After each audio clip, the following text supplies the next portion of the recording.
Oke, jadi Muslim menggugat kematian Yesus. Ya, kita menjawab ya. Coba, mengapa Yesus harus mati untuk mengampuni dosa? Tuhan itu maha kuasa. Ya, Ia dapat mengampuni dosa hanya dengan bicara. Dosamu sudah kuhapuskan.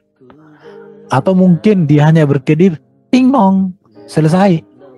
Atau hanya bersiul, selesai bisa. Atau hanya meniup saja, selesai. Atau manusia cukup hanya minta ampun saja kepada Tuhan Bapa di surga, dosa selesai dan seterusnya. Bisa kan? Menurut Pak Kemiri gitu kan? Ya iya, itu harapan mereka gitu. Iya, itu harapannya. Ya, sekarang kita coba melihat bagaimana sebenarnya dalam ajaran Alkitab ya. Hal yang demikian tentu sangat mungkin dan Tuhan kerjakan karena Ia maha kuasa dalam seluruh keberadaannya. Namun, mengapa Tuhan tidak berbuat demikian? Yesus pernah melakukan bagaimana tertulis dalam kitab Injil, dosamu sudah diampuni. Pernah dilakukan. Baru kita melihat bahwa Yesus, ya, jika Yesus dapat mengampuni dosa hanya dengan berkata dosamu sudah diampuni, mengapa Yesus harus mati? Nah, ini dia ya. Jadi mengapa dia harus mati? Kita akan lihat data-data di dalam Alkitab tentang hal ini. Jadi kita melihat di sini menjawab pertanyaan, mengapa Yesus harus mati untuk mengampuni dosa? Hal ini harus dijawab berdasarkan apa yang Tuhan rancang tentang keselamatan manusia, sesuai dengan apa yang tertulis di dalam Alkitab. Jadi kita tidak bisa mengatur Tuhan tentang bagaimana kita diselamatkan, tetapi kita harus memahami apa yang dirancang Tuhan untuk keselamatan kita. Karena kita yang diselamatkan. Contoh Pak Kemiri, kalau Pak Kemiri tenggelam di laut, apa Pak Kemiri mengatur orang yang di darat untuk menolong? Bukan begitu caranya, gini, tolong aku, harus begini. Kira-kira gimana Pak Kemiri? Iya, betul lah. Kita tidak mengatur mereka. Jadi kita tidak atur orang untuk menolong kita kan? Tapi apa yang dirancang orang di luar untuk menolong kita, kita harus terima dong. Jangan sampai, harus begini caramu menolong aku mau mati nih, tolong aku, caranya begini. Ya kolok-kolok lah. Kolok-kolok jadi keluar. Jadi karena pertanyaan tersebut merupakan topik dari Alkitab, maka jawabannya harus ditemukan dalam Alkitab atau harus bersumber dari Alkitab. Tidak bisa di luar Alkitab, apakah itu kitab yang lain atau pikiran manusia semata. Itu tidak bisa. Alkitab memberikan data tentang sifat Tuhan yang adil dan kasih. Ini yang pertama.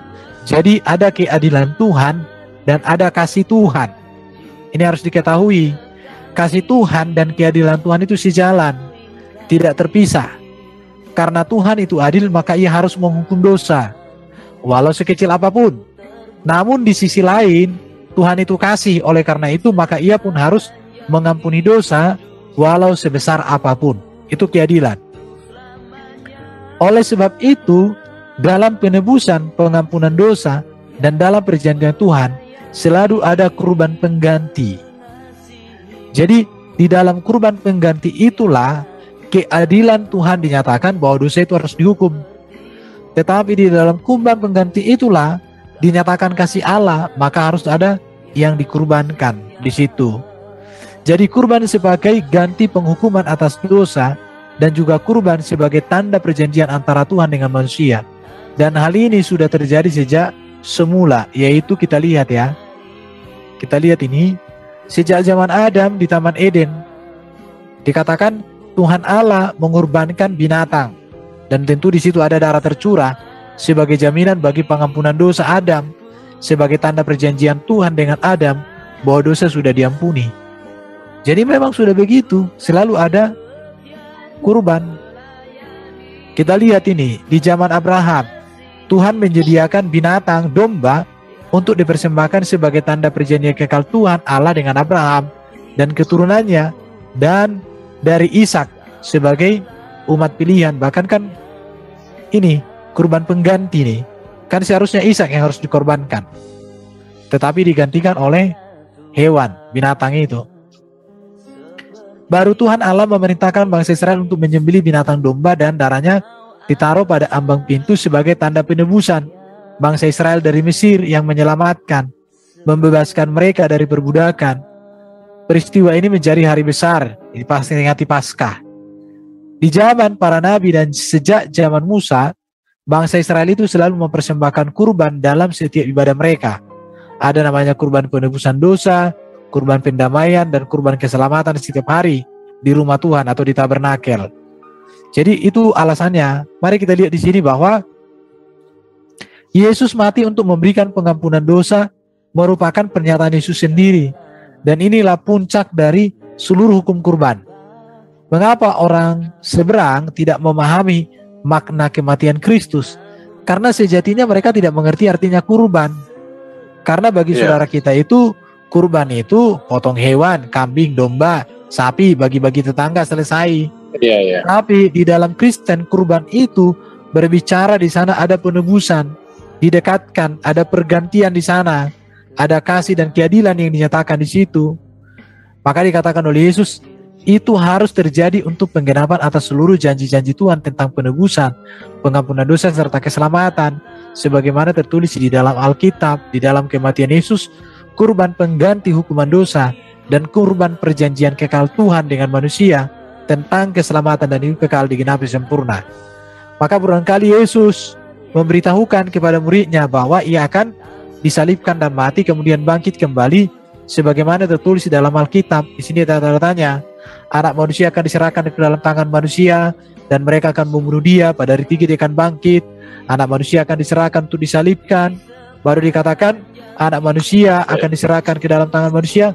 Ini dituliskan. Ini yang tidak dipahami.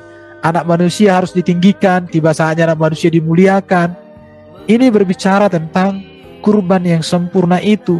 Jadi ada banyak hal yang tidak dipahami oleh mereka karena satu, makna kurban tidak ada. Baru esensi utama di dalam tabernakel itu kan ibadah kurban itu kan memercikan darah di tabut perjanjian, itu juga tidak ada pada mereka. Tidak dipahami mereka paling tidak.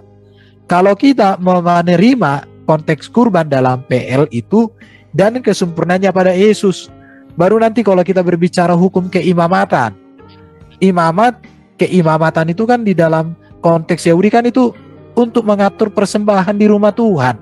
Di situ ada kurban. Kurban-kurban itulah di situ dinyatakan kasih dan keadilan. Dan Yesus menjadi imam besar agung. Jadi hukum keimaman itu bagi mereka kan pemimpin sholat. Bagi kita keimaman itu artinya wakil manusia kepada Allah yang mempersembahkan kurban bagi pengampunan dan keselamatan. Untuk konteks Yesus sebagai imam besar, dia tidak mempersembahkan domba lagi, tapi dirinya. Makanya dikatakan oleh Yohanes Pembaptis, lihat anak domba Allah yang menghapuskan dosa dunia. Mengapa Yesus disebut anak domba Allah? Karena Yesuslah kesempurnaan dan kegenapan seluruh kurban-kurban dalam konteks perjanjian lama itu. Jadi tujuan Yesus berkata dan melakukan itu untuk menggenapi semua tertulis di dalam kitab suci tentang kehadirannya, karyanya sebagai Mesias yang menebus dan menyelamatkan. Jadi dari sini itulah sebabnya Yohanes Pembaptis katakan anak domba oleh Nabi besar itu ya. Jadi penulis kitab Ibrani mengatakan bahwa Yesus kurban sempurna, menyempurnakan kurban-kurban pada zaman Musa dan para nabi. Kurban zaman Musa pada nabi merupakan kiasan akan pengorbanan Kristus. Ibrani 9 ayat 11 sampai 28. Demikian juga Petrus dengan tegas dan jelas mengatakan bahwa Yesus adalah kurban sempurna, penebusan manusia yang berdosa. Ada di dalam 1 Petrus 1 ayat 18-19. Rasul Paulus juga mengatakan hal yang sama. Yesus sebagai anak domba Allah adalah anak domba Paskah yang menyelamatkan manusia dari perbudakan dan kematian karena dosa. Jadi semua ada tanda-tanya. Cuma mereka tidak bisa memahami hal ini karena memang sesungguhnya ajaran mereka adalah penyangkalan dan pembelokan dari apa yang sudah dirancang oleh Allah. Mereka mau supaya Allah itu menyelamatkan mereka sesuai cara mereka. Ya sama lah seperti orang tenggelam di laut. Udah tenggelam dia, ingin mengatur orang yang menolong di luar. Ya matilah kita. Selesai. Kira-kira begitu penjelasan saya dulu. Bagaimana kira-kira?